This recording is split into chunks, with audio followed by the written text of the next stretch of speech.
মাত্র ৮০ টাকায় পিৎজা খেতে আমরা গিয়েছিলাম পেটুকের আস্তানায়।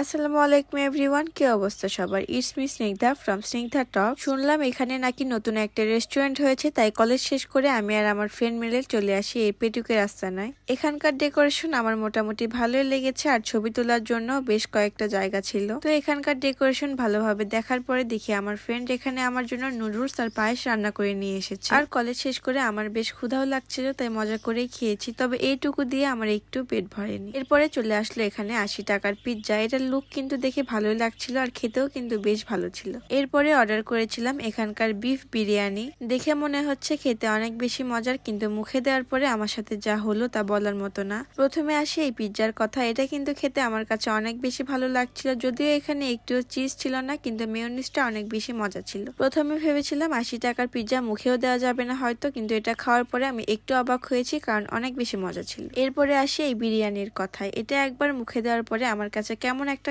বাজে গন্ধ লাগছিল। এরকম বাজে বিরিয়ানি আমি আমার লাইফে কোনোদিন খাইনি। এক চামচ মুখে দেওয়ার পরে এটা আর খেতে পারিনি, ফেরত দিয়ে দিয়েছিলাম। এটা এক্সচেঞ্জ করে আমি আরেকটা পিৎজা নিয়েছিলাম বাসার জন্য। এটা কিন্তু বাসায় এসে খাওয়ার পরে অনেক বেশি মজা লাগছিল।